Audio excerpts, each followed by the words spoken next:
Yo, what is going on? This is Soccer, and today we're going to use my IBA Week 7 matchup against Poise and his Detroit Littens. Be sure to check him out down in the description below. He is a very, very competent YouTube creator. He's a very, very good battler, and he is a very cool streamer. I've popped into streams a couple times and can give that sock stamp of approval that he is pretty cool. But it's going to be kind of a shorter video. I've been in a rush with the GBA NPA merger and a bunch of other behind the scenes content going on in the works.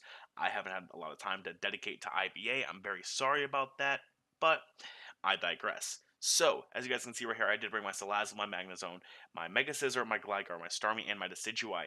So, kind of the big things is Nasty Plot, Attack Decidueye. This Magnezone set was actually engineered by Spedshed from my front office. It's Aya Papa Berry Recycle with Magnet Pull and like not Eerie Impulse, but a Metal Sound to lower Jirachi's Spadef, so Thunderbolt can hit it as hard even if it Calm Minds on me. So this set is literally to 1v1 any set of Jirachi that's not locked into the U-turn. If it's even locked into Fire Punch, it has to crit and at least twice in order to 3-hit KO. Then I have a very, very offensive Mega Scizor. I have my Gligar, defensive boy. I have Starmie, and I have Decidueye. Both are just kind of usual sets, offensive and defensive, respectively. So let's get right into this. As you can see, I do lead my Salazzle because that is the plan. As soon as I started playing this game, I'm like, all right, Salazzle is a lead, locked in. Good luck, have fun, Poise. Let's get right into this. So, I will lead out with my Mona Lisa, as you guys can see right on the other side of the screen. As soon as he comes on out, he does go into Tupac, which is his Hitmonchan, which is shiny. I don't like shiny Hitmonchan, it just looks weird. So first things first, I am going to Nasty Plot up first and foremost, get my Spatak raised, and just go straight for a couple kills, as he will click Drain Punch and do a good amount of damage, does just under half. So given that, I have to start hitting hard. He can Drain Punch one more time, recover off a lot of damage, and then he can Mach Punch to kill me, so I'll have to just go for Sludge Wave here now. And that does a lot from a +2 Salazzle, so he's definitely a Sol Vest. I do get the Poison, which is pretty nice. However, he does Drain Punch a lot of that HP back because Mona Lisa is such a frail Pokemon. Stuff kind of happens like that. So I do have my energy, however, that Poison will be nice. However, he does have Mach Punch here, so he will just pick me off with that Mach Punch. As unfortunately, Mona Lisa, aka the Salazzle, will go down.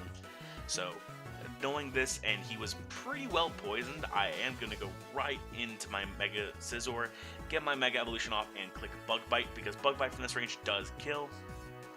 So, I will Mega Evolve on this turn, and I will click that Bug Bite.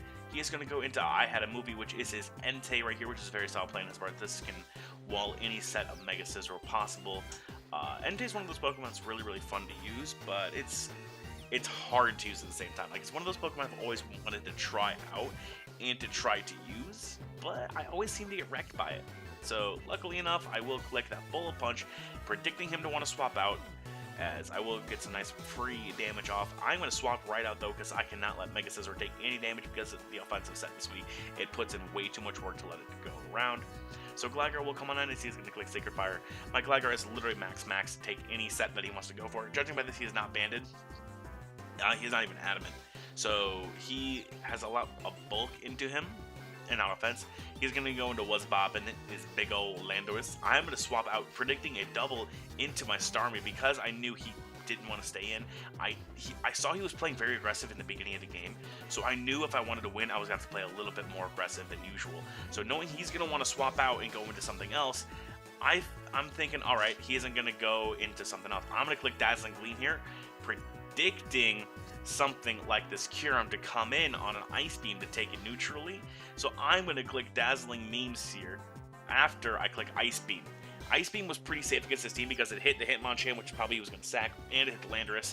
However, because I am the offensive version of Starmie, I will be able to click Dazzling Memes, and that will do a metric butt-ton to that. He's going to click Ice Beam of his own, but it will reveal that I am actually an Assault-vested Starmie, and I will not take anything from that. Him realizing that, oh crap, I can't do anything that's Assault-vested Starmie with good speed, he is just going to sack off to the Dazzling Meme, so Starmie will pick up a kill here.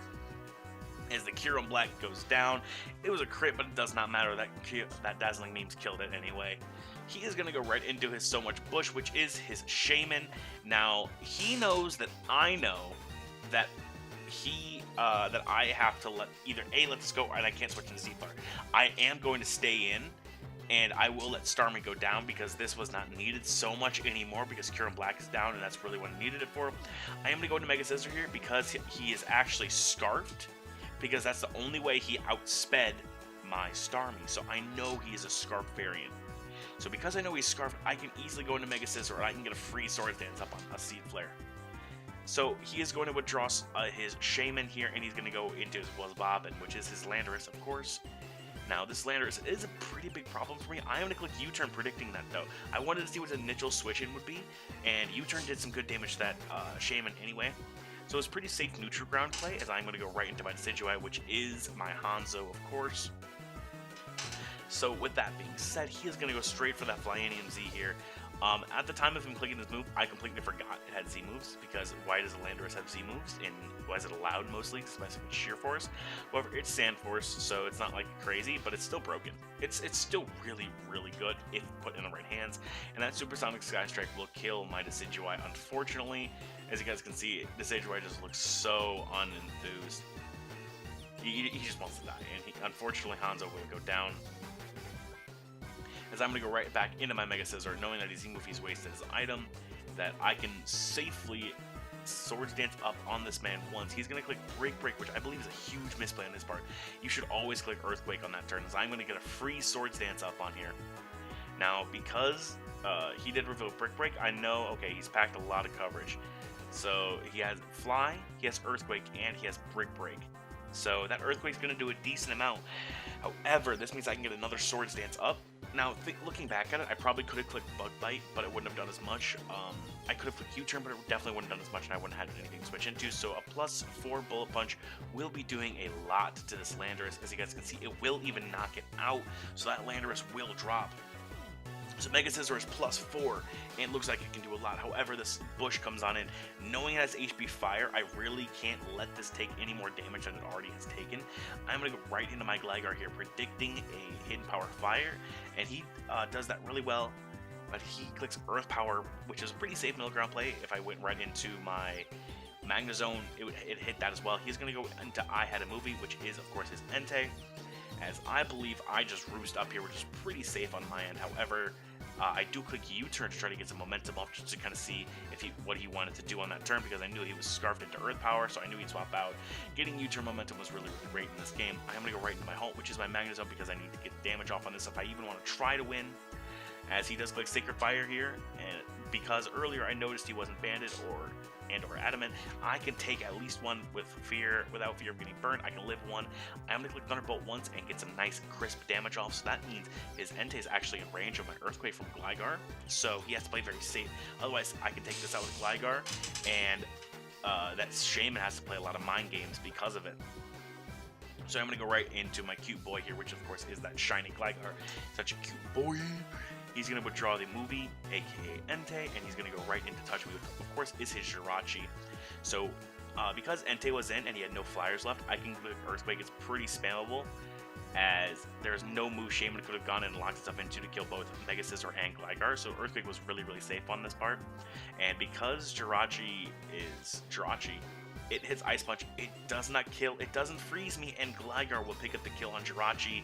So good things are coming my way as Jirachi faints. So now it's a 2-3, and Mega Scizor with Bullet Punch, if I can get rid of the Shaman, it's looking really, really crisp. He is going to go right into his Entei here, as because I'm at such a low range of HP, this Entei can just clean up with extreme speed and to Sacred Fire.